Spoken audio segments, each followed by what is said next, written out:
Hey guys, one of the guys on the garage gang, Prometheus 27, and I were talking about woodworking the other day when he showed where he'd cleaned his garage out and some of his woodworking tools, and I told him I was a amateur woodworker too, and he wanted to see some of the stuff I had made. This is a section of kitchen cabinets in my kitchen that my wife wanted me to redo her cabinets for. We didn't like the cabinets that were in the kitchen originally, so I started building these. They're made out of red oak. The cabinet doors and the face frame are all 100% solid red oak that I machined and joined the doors. Also drilled out and put the European hinges with the face frame mounts. The carcass itself is made out of red oak veneer plywood, and then I've got like solid edging on the front of the shelves and around all the corners.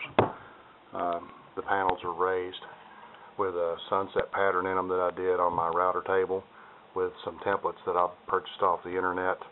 The doors are all rail and style at the corners with 3-bit set that I bought from I think Rockler Woodworking. I got the joints on there. They turned out pretty well. The panels are recessed in the back and stand. Not sure if the camera's going to pick it up or not. Slightly proud of the surface, so it gives them a little bit more 3D look. It's stained with 3 coats of polyurethane. I think I did these in a semi-gloss so they weren't real shiny. But this cabinet is approximately 6 feet long by about 2 feet tall, and I think it's about 16 inches deep. Here's a shot on the end panel. It's where you can see the grain of the red oak veneer plywood, and then where I did the edge work on the corners of it so that you couldn't see the edge of the plywood. We then put a new exhaust hood underneath it after I hung it up, and she didn't like the way the sheet metal of it looked. Sorry guys, I'm tongue-tied. It's first thing this morning. So I took some of the scraps from when I made the cabinet and actually wrapped the entire thing with the red oak plywood, and then where the joints and stuff were exposed, I took and ripped some of the red oak down into 1/4-inch strips and covered all the exposed seams. Here's a little look up underneath it where you can see the actual exhaust hood underneath, but when you're standing up you don't really see any of this metal work underneath.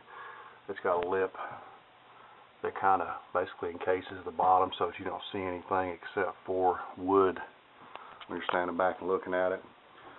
I took and peeled the label off the front of it and then reapplied it down over the top of it, and when I put the polyurethane over it, I just covered over the sticker so it kind of helped hold it down so that you could actually read what the switches were.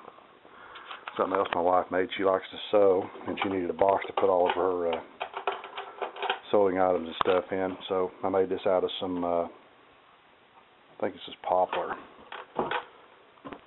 that I had to join together. Worked out pretty well. I made a removable shelf that sits in here with spindles for her thread and stuff. Also cut a recess into the side panel to give stops for the shelf to sit on. The corners are mitered, so that way from the outside of the box you don't really see any end grain. All you can see is just a nice neat corner. This box is approximately probably 8 by 8 square, and I think it's 12 inches side to side, front to back. Found a nice wooden handle at the craft store we put on here. Countersunk the hinges for it. Even on the shelf, I miter cut the edges and stuff so that there were no sharp edges or anything, and then recessed this down the center for kind of like a separator, and it also serves as a handle to pick everything up and then slide it back down in the box. So I've built other things, but I don't have anything readily available right now. Some of it I built for people as gifts, like jewelry boxes and things of that nature. But that's about it for right now. I've got some other stuff I'll bring you guys back. See y'all later. Hey guys, I'm back.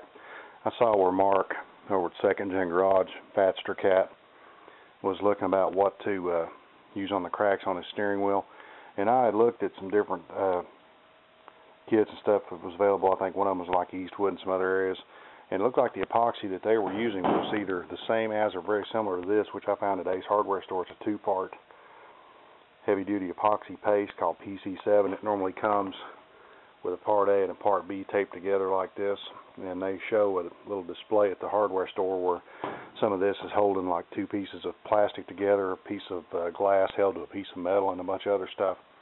This is a steering wheel I started restoring, and I kind of forgot about it and had it hanging up on the side of the garage. That's why it's so dusty. Whenever Mark was showing his with the cracks and stuff, and I pulled it out just now and got to looking, I need to grind some more of the cracks out of mine. I didn't grind down deep enough to get down to the metal, but in some of the ones that I've already repaired, like in these little, I'm not sure if these are like molding holes or what, I put this stuff in, and so far it shows no signs of delamination or coming off. These things are real bad to crack. As the plastic ages, it shrinks, and it tends to crack around the metal inner housing. Plus, like Greg Porter said, where he's doing his steering wheel, a lot of times it has to do with stress with turning the steering wheel and stuff, causing the cracking issue at the spokes. I don't think whenever I did this one is actually cracked a little bit, but I think that's due to my mistake. I don't think I got down in there far enough and cleaned the metal and the ends of the plastic properly. I think that's the first area I did just to see if this stuff was going to stick. So I didn't prep the area right, and that's why it's got that crack between the material and the end of that plastic. But I mean, you could go right now and take a screwdriver and this stuff won't come out, and it's as hard as, or harder than, the actual plastic. It shows no signs of coming out. But these areas right here are very solid. You can't take your fingernail and try and prise that stuff out of there. Of course, like I said, I probably only got maybe 20, 25 minutes into this whole thing, if that, starting to do some of these areas. So that's what I use, Mark. There may be other stuff out there that's better. Like I said, I've probably had this stuff 6, 7 years. As a matter of fact, I'm not even sure if the cans are still any good or not, where it's set up in the garage here for so long, where I've forgotten about this project. But according to all the literature that I read at the hardware store, this stuff's supposed to stick to almost anything. So that's what I use, buddy, and I hope that helps you out, and I'll see you guys later. Take it easy.